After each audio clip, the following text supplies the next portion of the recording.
Hello and welcome back to History for Atheists. My guest today is Dr. Andrew Henry, who is an adjunct professor at George Washington University in Washington DC and a specialist in late antique Mediterranean religion. He's also the writer and presenter of the excellent Religion for Breakfast YouTube channel, which is a great resource as well as being as entertaining as it is informative. Andrew has several videos debunking some of the erroneous but persistent pop history tropes about the history of religion that we find repeated in popular culture. One of these is the annual repetition of the claim that major Christian festivals like Christmas, Halloween and Easter are in fact pagan in origin.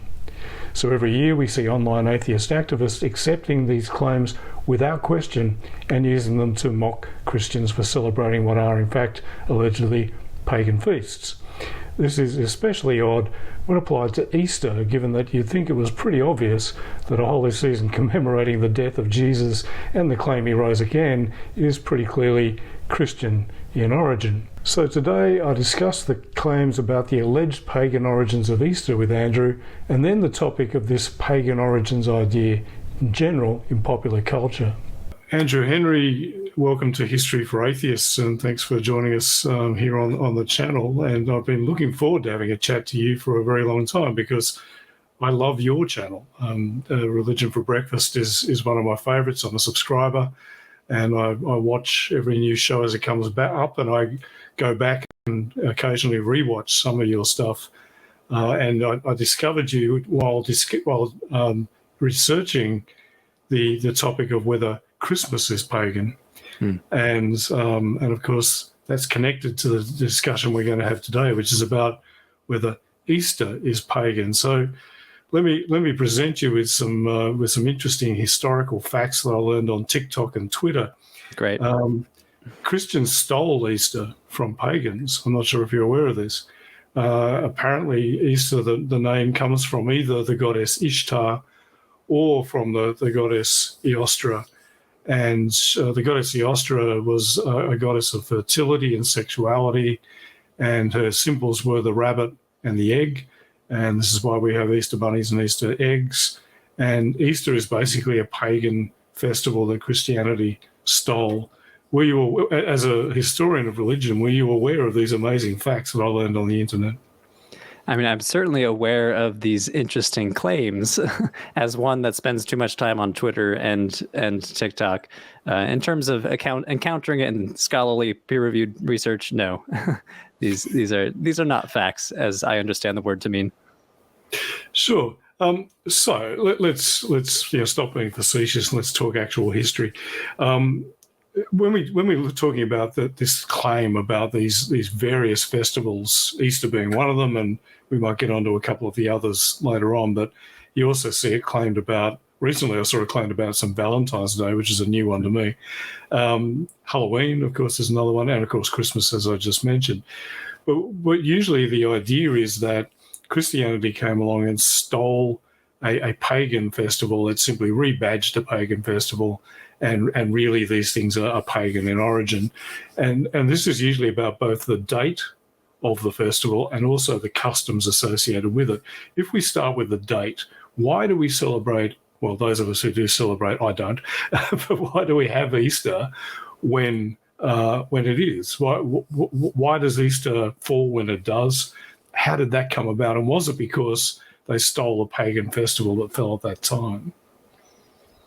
Yeah, I find it interesting that a lot of these claims immediately jump to pagan influence when so much of the influence comes from Judaism. You know, Christianity initially as a Jewish sect, so we shouldn't be that surprised to see Jewish influence. So in terms of Easter, you know, you have to look to the Jewish holiday of Passover first, because the Gospels say Jesus was executed around Passover. So there's a holiday or a festival to work with when Christians were trying to figure out when Jesus was crucified and resurrected.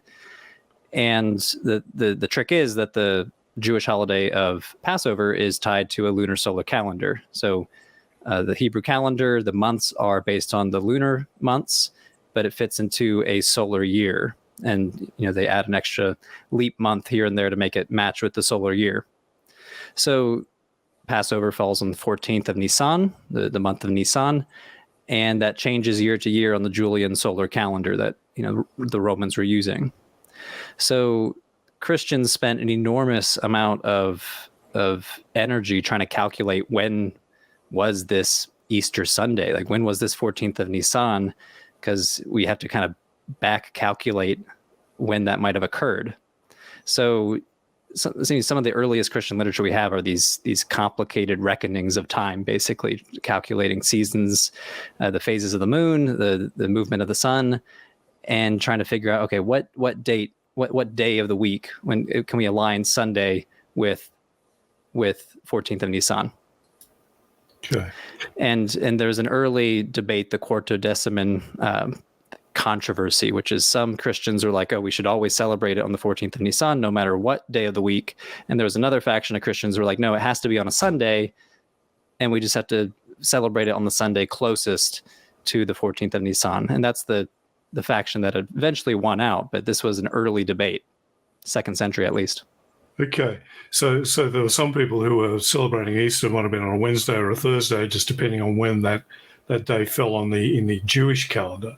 And then there were others who said, well, we've got to do it on a Sunday because Jesus, the Bible says, the Gospels say Jesus rose from the dead on I think the Gospels actually say the first day, which is Sunday, day after the Sabbath.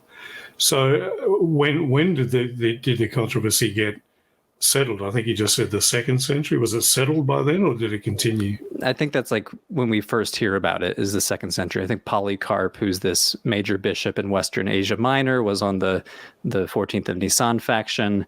The Christians in Rome were more of the Sunday faction, as it were.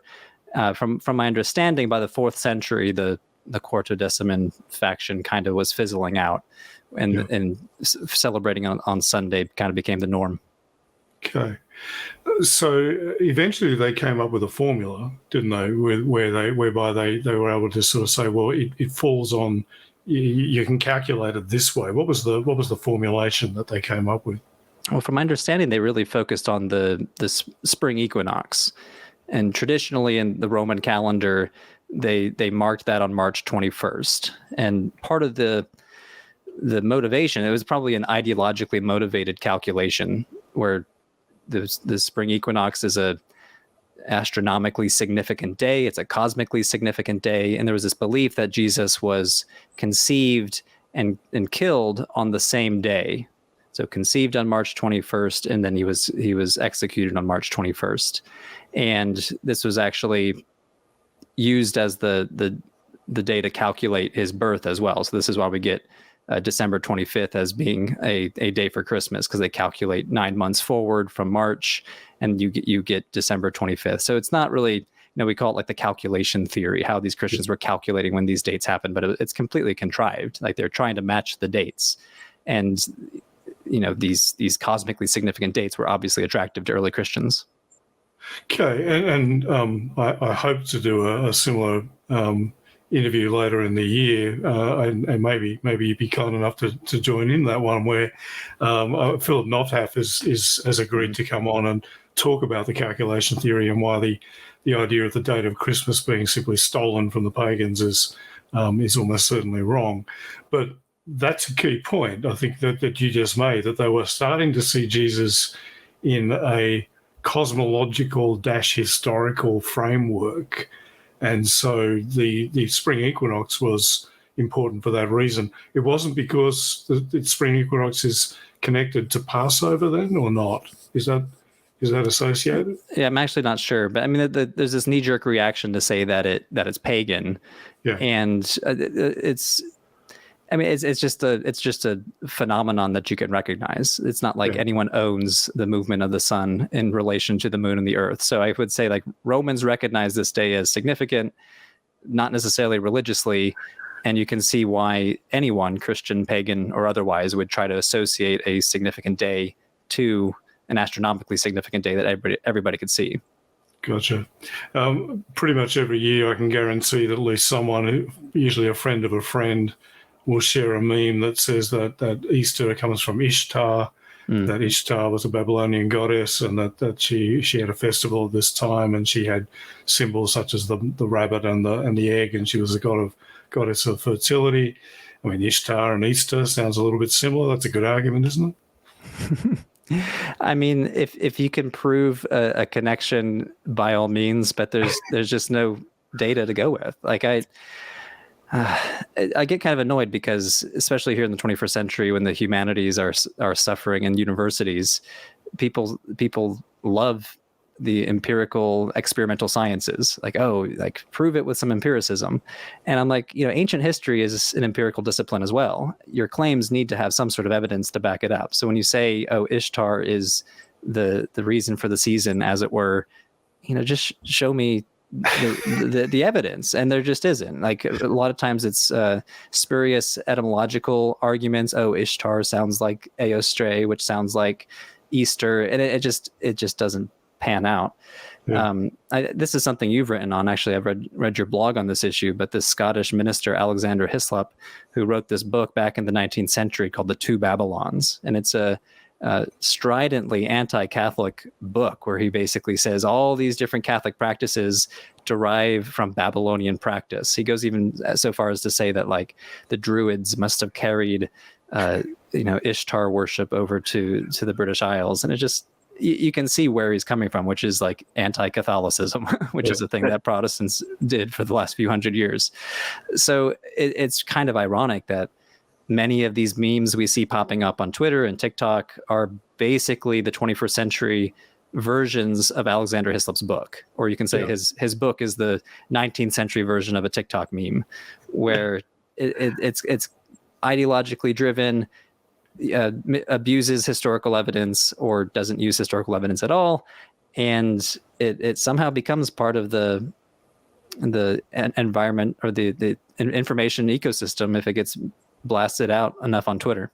Yeah, and as you say, it is deeply ironic because on this Easter business, also same with Halloween and Christmas, we find fundamentalist Protestants who are still in that tradition of Hislop and that anti-Catholic tradition.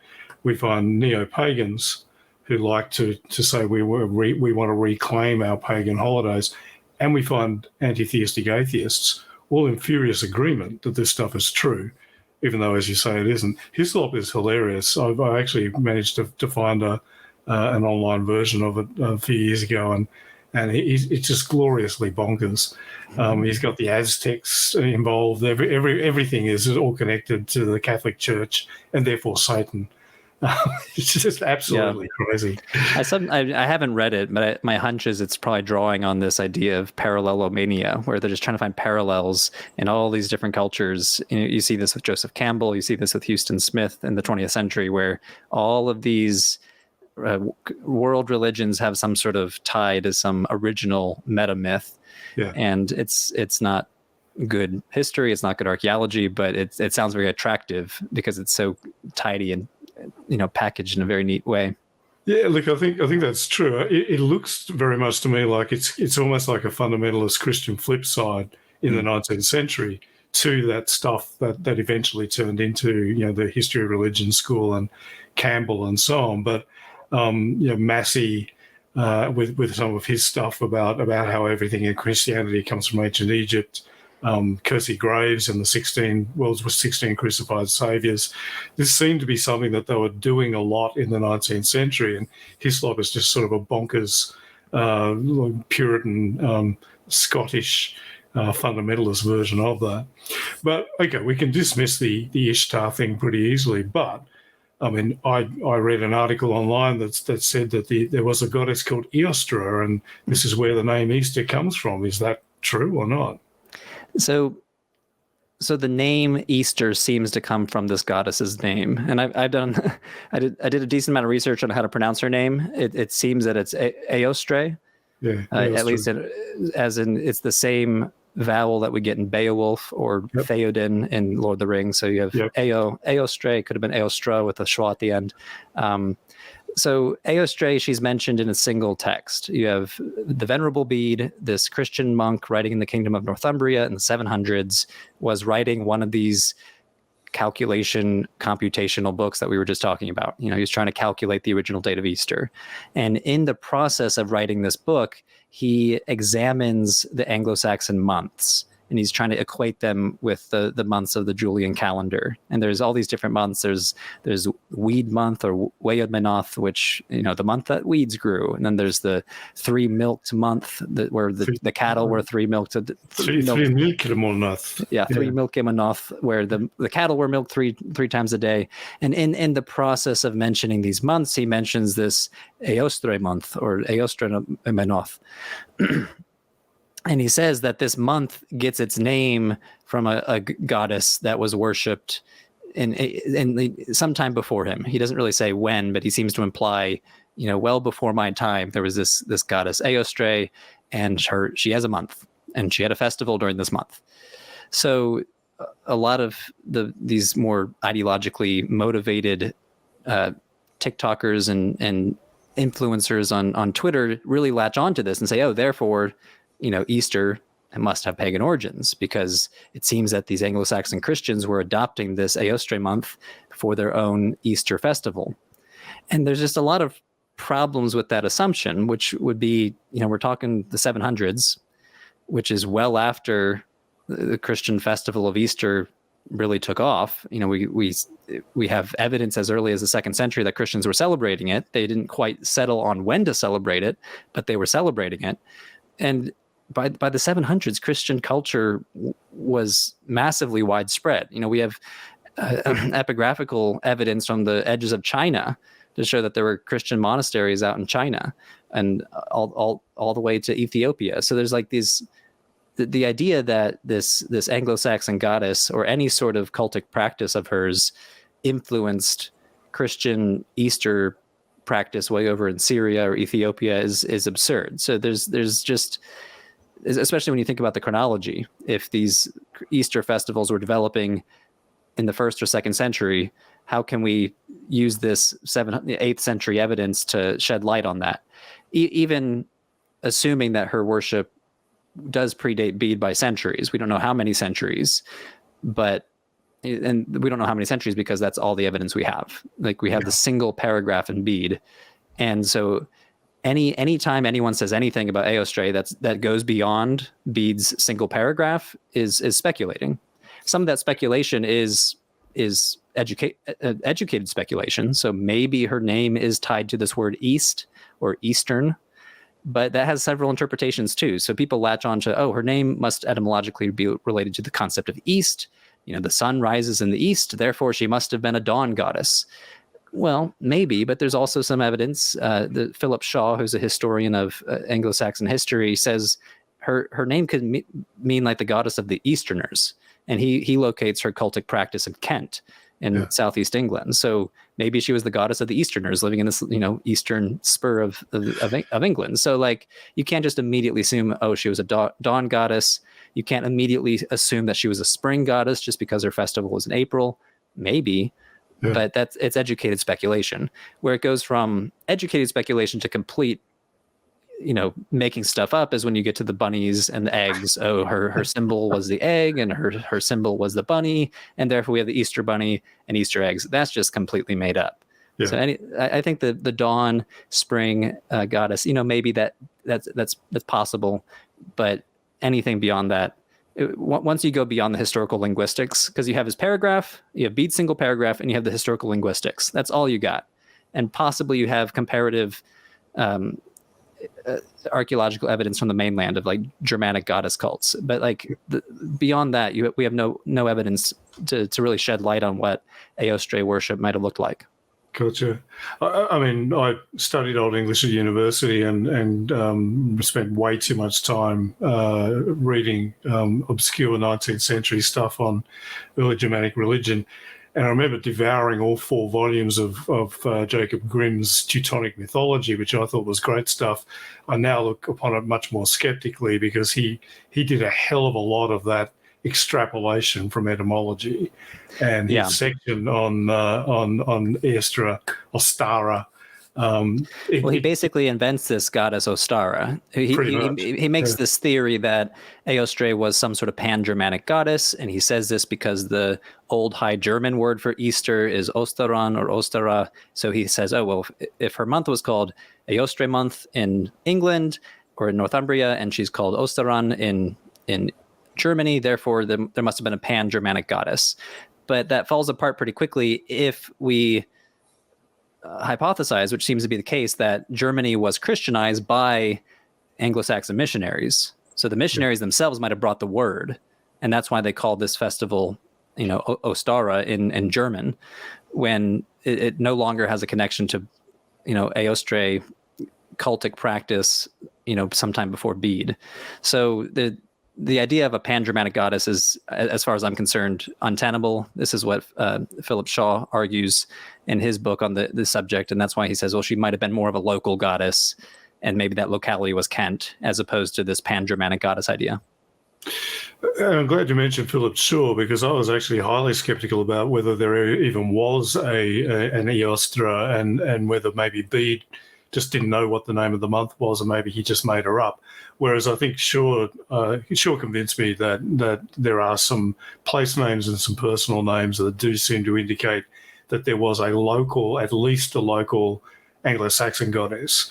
But the problem with Grimm was that Grimm was trying to find pan-Germanic everything, because he was writing in Germany in the 19th century, and they were looking to find their mythology as a counterweight to the classical mythology of Greece and Rome. So I mean, as I said, as a teenager, I loved Grimm, but I then became much more skeptical. But I think we can definitely say, and it sounds like you agree, there was such a goddess. That brings us back to the connection between the goddess and the festival. Now, my understanding is that we can't really say that the festival is named after the goddess. It's more a matter of the festival is named after the month in which it generally fell, and that was named after the goddess. So it's more an indirect connection. Would you say that's a correct assumption? Yeah, I would agree with that for sure. Like, I see it as no more significant than the days of the week. So Wednesday comes from the god Woden, Day of Woden, who's the Anglo-Saxon version of the Norse god Odin.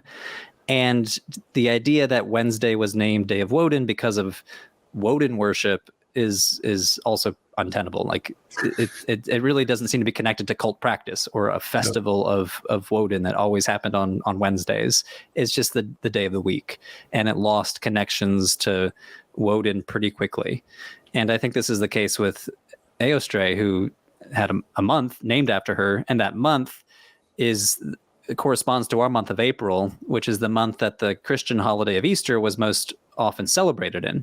So they associated their festival with the month, and the goddess was incidental, especially if we're talking about the 700s or the 600s, when, from my understanding, we're well into the Christianized Roman Empire. Like, Eostre cultic practice has long since disappeared, if there was indeed this robust Eostre cultic practice, if maybe it was just happening in a single locality.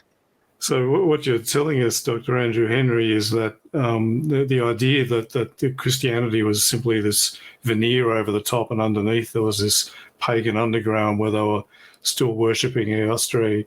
You don't think that's an accurate depiction of religion in the early Middle Ages?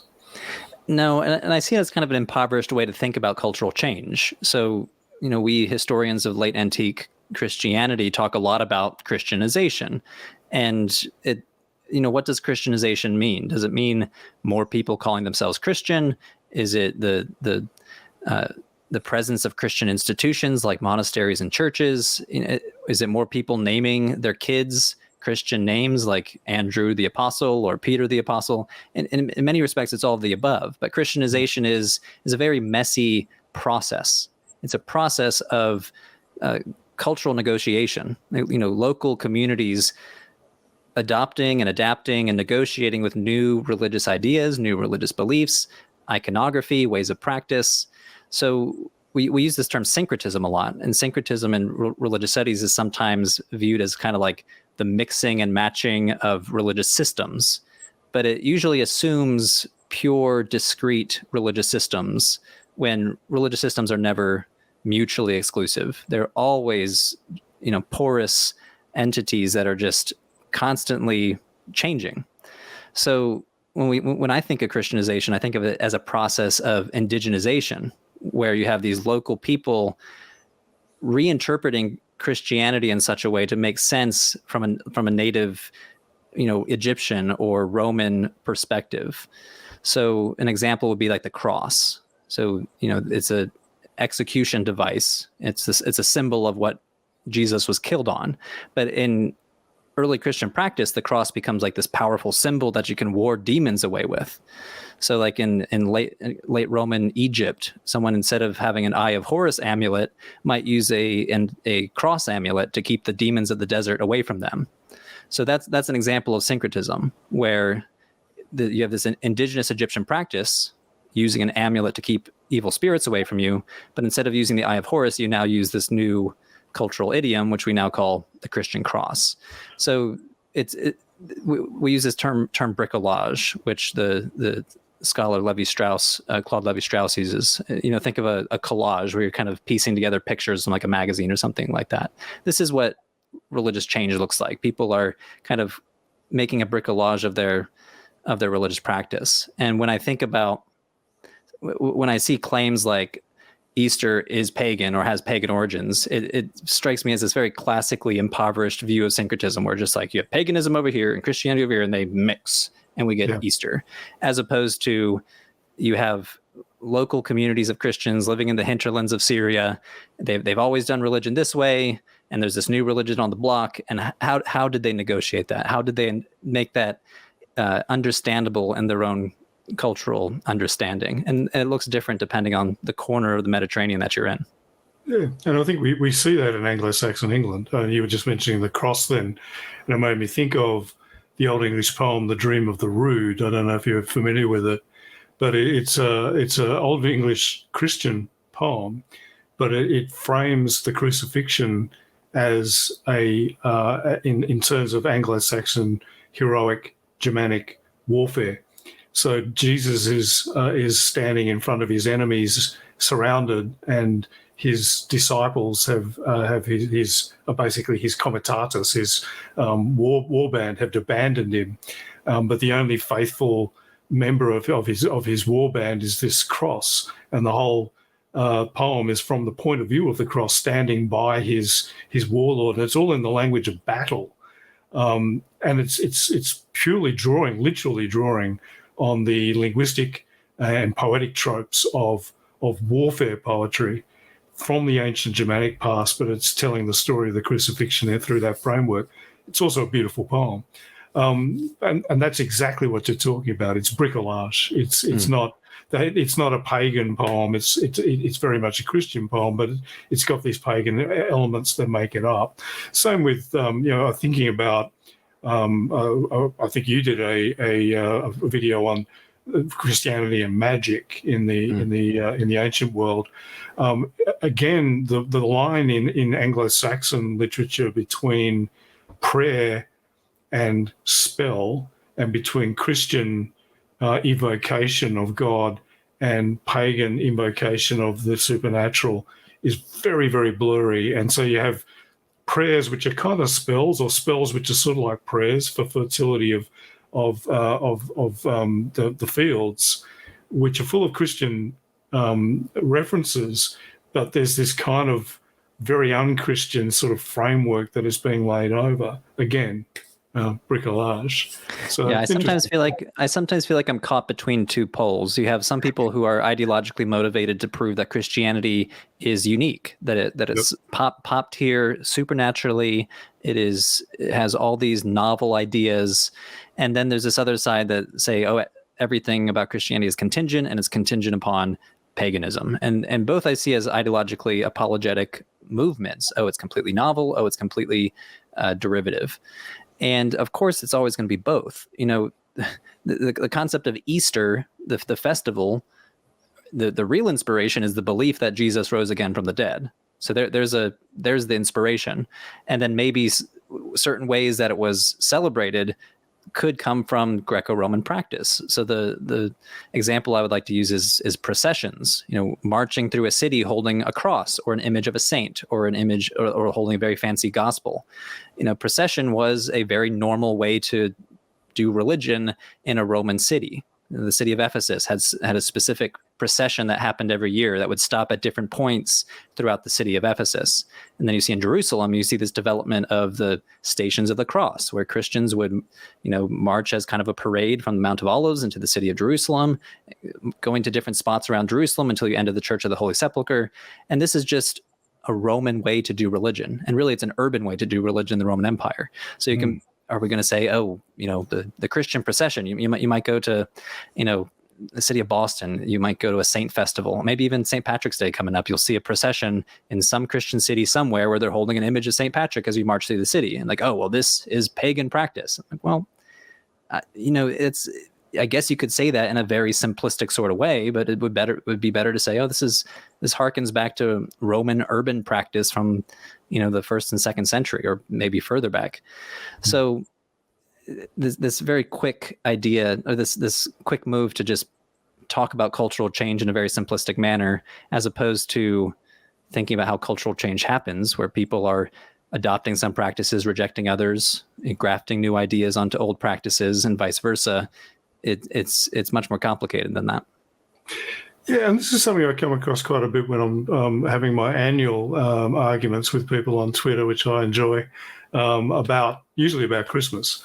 One of the things that I find is that people have this obsession with the idea that if it's traditional, it's ancient, and if it's ancient, it's pagan, and don't seem to be able to grasp that people come up with new traditions all the time. And the example that I use is the elf on the shelf. I've had people tell me that that's a very, very old tradition, goes back to Victorian times. It goes back to, I think it's 2006. There was a children's book that was published, and it was a marketing campaign to sell a toy. Now, virtually every parent I know who has small kids has an elf on the shelf that they bring out at Christmas. It's become a Christmas tradition, but it's less than 20 years old. Less than 20 years old. And so that kind of brings us to Easter eggs and Easter bunnies. Now, you've told us that no, Ishtar didn't have those as her symbols. In fact, I think the symbol was the star and the gate and the lion, so no bunnies. And you've just identified before that everything we know about Easter can be written on the back of a postage stamp, because it's all from bead and no mention of bunnies or eggs there. But people seem to think because these things are traditional, they must be ancient, therefore they must be pagan. And they say, well, what have bunnies and eggs got to do with Jesus? So are Easter eggs and Easter bunnies pagan? So when people make these claims, they often forget about the hundreds of years of medieval Christianity that happened. Yeah. Like Bede's writing in the 700s, we're living in the 21st century. Like there are many hundreds of years of Christian culture that happened in Europe. And it seems that Easter eggs and Easter bunnies are two of the things that happen. So Easter eggs apparently are a medieval invention. We have sources as far back as the 10th century that seem to mention Easter eggs. It's possibly tied to Lenten practice. So don't eat eggs during Lent, but after Lent ends, go ahead and eat eggs. So you can see how that might have been associated with the ending of Lent in the beginning of the Holy Week. And then the Easter bunny goes back to the 17th century. So you have the writings of Georg Frank von Frankenau, who's this German physician who talks about a folk tale of an Easter bunny or an Easter hare that hands out or hides Easter eggs. So a lot of this comes from Dr. Peter Gainsford's blog, The Kiwi Hellenist. So I recommend everyone to go read his blog post on these topics. But he makes the good. Yeah, he's great. He makes the point that like there seems to be several Easter animals in Germany. You have an Easter fox, you have an Easter stork. So the rabbitness, as he says, of the Easter rabbit doesn't seem to matter all that much. You have the Easter animal, and the Easter bunny is just the one that catches on. But it seems to derive from early modern or late medieval Germany. Yeah, I think there was a cuteness because it goes from hare to bunny in America. And then bunnies are easier to mold in chocolate than a stork, for example. The other ones I love were the Easter bells, the bells that used to fly off to Rome and collect Easter eggs and bring them back to Germany. That one didn't catch on either. But I think the thing, leaving the bells to one side, I think the thing that connects all of these animals is that they're all animals that become active in spring, in early spring. So hares box in the fields in spring, they become quite active around about the time leading up to Easter. foxes start coming out of dormancy at around about that time. Storks return to Northern Europe at around about that time. So I think that there seems to be a seasonal connection. So it's not Christian, but it's not pagan either. It's a Christian tradition, even though it's not connected to Christianity. The eggs, yeah. I'm pretty much convinced that is to do with Lent fasting. And because if you look at all the traditions associated with Lent, you have Shrove Tuesday or Cake Day, where you're using up your eggs and your butter before you start Lent. And then so it kind of makes sense that you would have a celebration at the end where you get to eat your eggs. And no one tells the chickens that it's Lent. So the chickens are still laying. So you're going to have a whole lot of eggs at the end of Lent. And if you're a peasant, that's one of your major sources of protein. Yeah. So I think it just sort of makes sense. The earliest traditional reference to the tradition of actually decorating them in Europe that I can come across is in England, and I think it's the 13th century, where they're dyeing eggs. I think Dr. Gainsford mentioned a source that's 10th century, but I forget if that was England or Germany. Yeah, gotcha. So I want to get back to this obsession with everything having a pagan origin, because it seems to be getting stronger. I mean, I just mentioned, I never noticed it before, but on Twitter this year, there are all these people. I shouldn't read Twitter, but anyway, there are all these people who were insisting that St. Valentine's Day is actually the pagan festival of Lupercalia, and Lupercalia fell on the same day, and Lupercalia was a festival of sex and love and so on. And so I had to write a very long Twitter thread pointing out that it doesn't fall on the same day, and there's actually almost there's no connection between the traditions of Valentine's Day and the Roman festival, which was all a very strange ancient festival about sacrificing dogs and then running naked through the streets and whipping people with strips of their skin. I don't know about your Valentine's Day, but mine usually doesn't involve anything like that. Not much dog sacrifice happening. Very little naked. Well, maybe some naked whipping in some households, but it depends. We don't judge. But every time I debunk this stuff, you get people who get quite angry. They really, really are heavily invested. I've got some ideas about why. Why do you think that is, Andrew? So I haven't studied. I would love to see a social psychological study of this desire to try to debunk Christianity by tying it to some amorphous paganism. I'm sure there's a way to do it, a peer-reviewed study on this phenomenon. So anything I'm going to say is just a hunch. I do see it in the same vein as apologetics, where you have this apologetic need to debunk the thing that you don't like or defend the thing that you do like, whether that's atheism or ex-evangelicalism or whatever. From my outsider perspective, it seems to be like a ex-evangelical or ex-Christian anti-theist reaction, a behavior to try to debunk Christianity. And for whatever reason, saying, oh, this blank is pagan is an easy way to try to discredit the practice. I think it might be gaining steam because of the psychology of social media, which creates echo chambers of like-minded people that kind of amplify misinformation that appeals to you.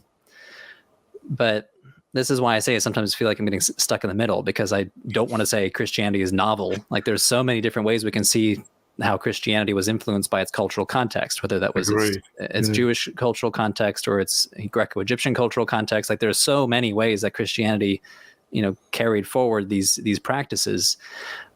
But at the same time, like, if we're going to talk about that, let's stick to empirical evidence and not just make up stuff.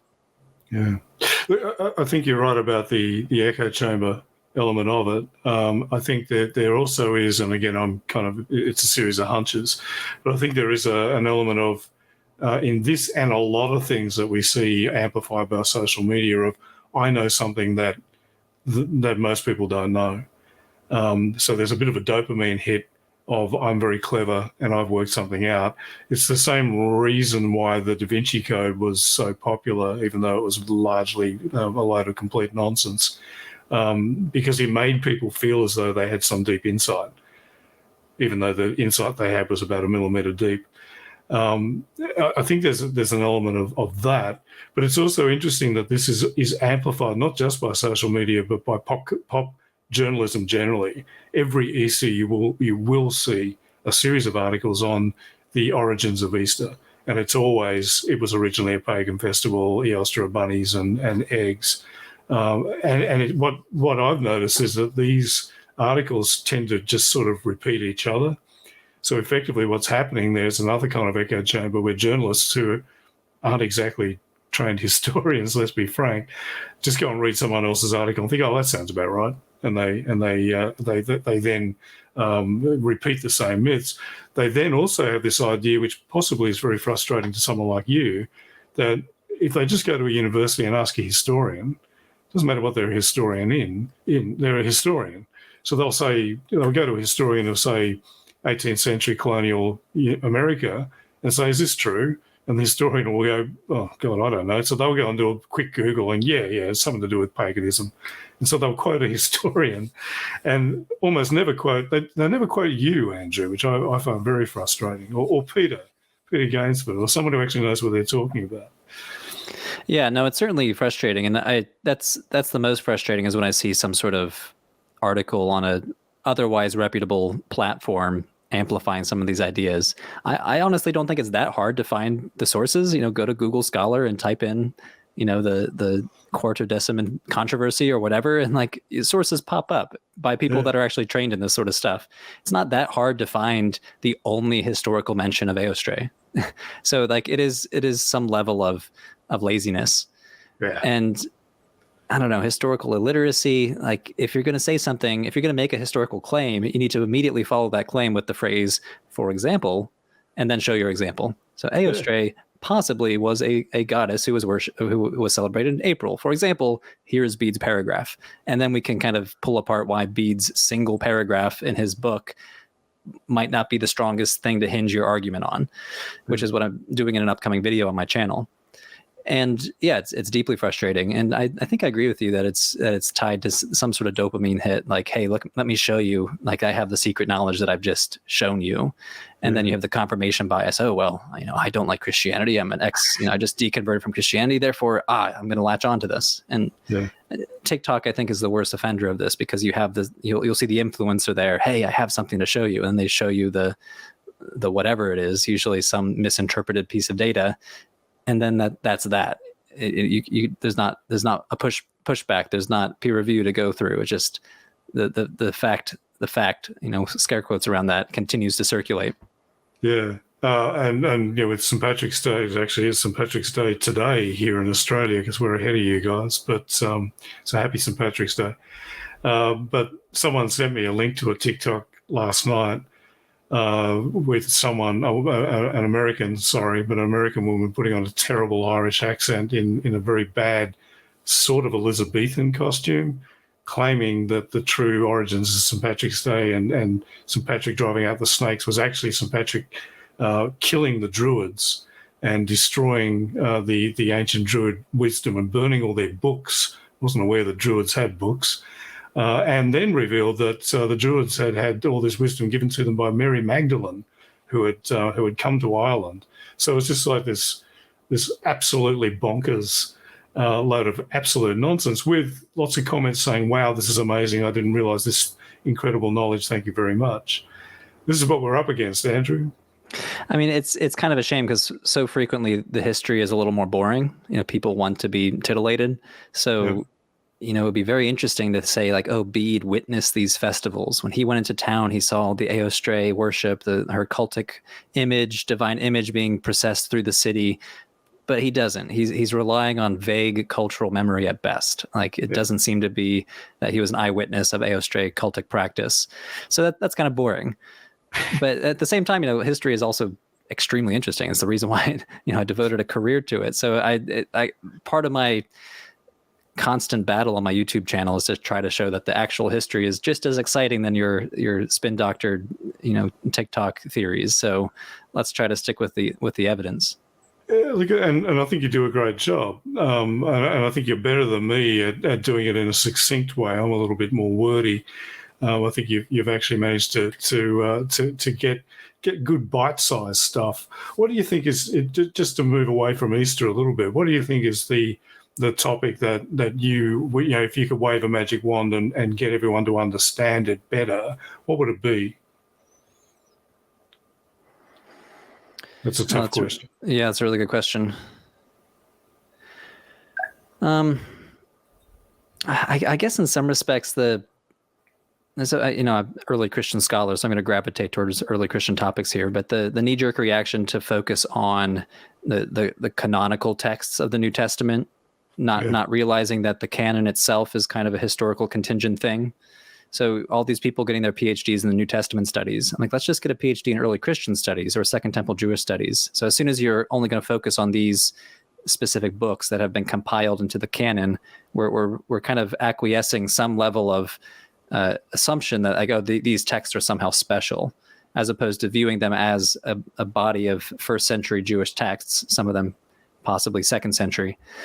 So, as someone who got, my PhD is technically in the religions of the ancient Mediterranean, and I kind of cross specialized in the New Testament because it's hard to get away from the New Testament when you study the early Christianity. And I just find it kind of funny sometimes. Like, I focus on the New Testament. I'm just writing about the Apostle Paul. I'm like, okay, well, let's think about, let's imagine an early Christian community that just had a copy of the Gospel of Mark. They didn't have a Bible. So let's imagine a Christianity that didn't have a Bible.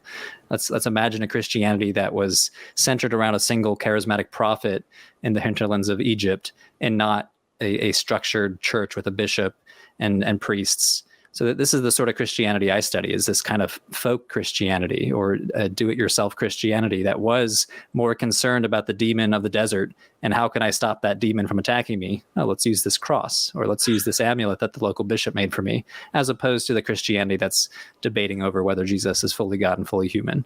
So I don't know. It's something where, like, I study the 99% of Christianity, and everybody that writes about Paul or St. Augustine or St. Jerome is studying the 1% of Christianity in the Roman Empire.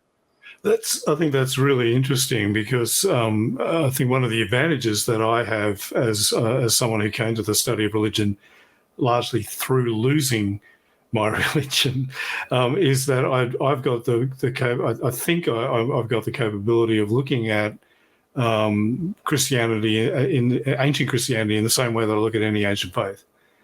And so I'm looking at the artifacts of it in much the same way that I'll be looking at the artifacts of, say, worship of Cybele or Jupiter, Octavius Maximus. But I'm currently reading a book on Nicholas Ormer's book on going to church in medieval England, which is about a much later period. Which is largely about sort of from sort of the 6th century through to mainly the Reformation. But it's interesting how different even that more recent form of Christianity is from Christianity today. How fundamentally different it is in practice. I mean, obviously they're using the same Bible and so on, but the things they're concerned about, the way in which the uses to which they put religion, the communal aspect of religion, the fact that it isn't about individual belief and conscience and practice, it's very much about community practice, the uses to which they put churches, which are very different to the way in which they use churches today, the way in which they think about sacred spaces, which again is something that we just have simply, even people who believe don't have. It's really interesting stuff. But yeah, I like what you're saying there about the Egyptian form of Christianity, which every time I look at it, just gets weirder, and it's so alien, and it's almost close to like early Islam. It's for obvious reasons. And the other. Sorry, go on. I've been focusing on Egypt just because that's where I was most recently doing research, but we see this in every corner of the ancient Mediterranean. So like Syrian Christianity, where you have Simeon the Stylite, this saint who just sits on top of this pillar for decades, and Christians will come and like scrape some material off of his pillar and then take that with you. Either make it into a little token with Simeon's face on it, and what can you do with that token? Touch it to your baby who has a fever to heal the baby of sickness. So that like this is like folk Christianity of 4th and 5th century Syria, and that's very different from say like an evangelical and an American megachurch. And another example from Egyptian practice is something called the ticket oracle. So ticket like a train ticket. You would go to an oracle shrine and you would write a question. Should I move to Philadelphia or should I move to Washington, D.C., A or B? And you submit that ticket to the oracle, and then you would get an answer, probably from some sort of priest behind the scenes that will get an answer for you. And this is a practice that goes back to the New Kingdom. So like 1500 BCE, and it's a practice we see in late Roman Egypt. But instead of petitioning an Egyptian god, it's a petition to a saint. So this is what I mean by the indigenization of practice. It's not necessarily like, Egyptian religion and Christianity like merging. It's these local people like, this is what we've always done, and this is what we're going to continue doing. So in some respects, I have some sympathy for these arguments like, Easter is a pagan holiday. Like in this case, no. But if people were still going to ticket oracles today, if Christians were still going to a ticket oracle and saying, hey, should I move to Philadelphia or Washington, D.C., then I'll be like, okay, this goes back to Egyptian practice from 1500 BCE. So there is a lot of folk Christianity, native Christianity that we see in the late Roman period that do have antecedents before Christianity. But in that case, it's a process of culture adapting and negotiating, sometimes rejecting new ideas, sometimes accepting new ideas. And one thing that I find when I'm dealing with some of my fellow atheists, particularly American ones, is a tendency to assume that Christianity is and always has been more or less the same, and that effectively what they're doing is they're projecting modern American evangelical Protestant fundamentalist Christianity onto the past. So they're trying to talk about, say, 2nd century or 3rd century Christianity, and when they're thinking Christianity, they're thinking the religion that many of them have recently left themselves, and trying to get them to understand that it was nothing like that, and that's actually aberrant. Even that's actually an exception in the world even today, let alone compared to say the 2nd or 3rd century. But look, I really appreciate your point about being caught in the middle, because you want to acknowledge the wider connections of historical Christianity to the non-Christian world, but you also don't want to go so far that you're accepting that Easter bunnies come from a Germanic goddess when we can say they didn't. We can definitely say they didn't. Yeah. I basically don't want to be the unwitting idiot on either side of the apologetic debate. That makes sense. YouTube apologists annoy me just as much as the TikTok anti-theist, where it's the twisting of historical evidence to fit an ideological end. Yeah, and again, that's what motivates me. I suppose one of the things is because I'm an atheist trying to correct atheists. Sometimes atheists say to me, "Well, why don't you pick on the Christians?" I'm like, well, one, because I have limited time. This is my hobby. But two, there's plenty of people doing that. Very few people, virtually no one is correcting our side on our historical errors. That's sort of where I found my niche. But Andrew, really have appreciated your conversation with us today. I think it's very topical because I'll be releasing this just before Easter. And I do hope maybe we can have another conversation later in the year about Christmas, because I loved your videos on that. And as I think I mentioned earlier on, I really want to tackle that in a program on History for Atheists towards the end of the year, because that's a really interesting topic. And that's one where I think the real story is much, much more interesting than the cartoon version. So if you'd be interested, I'd be really happy to have you back on. Yeah, I'd love to join. Terrific. Andrew Henry, thank you very much for joining us on History for Atheists. Have a great day. Thanks for having me. Well, I hope you enjoyed my discussion with Dr. Andrew Henry. Again, his Religion for Breakfast channel is well worth a subscription if you're interested in scholarly analysis of religious history. and he has just posted a new video addressing the very issue we discussed today, the claims about pagan origins of Easter and its customs. I'll put a link in the details of this episode. So until next time, have a happy Easter time, and see you again here soon.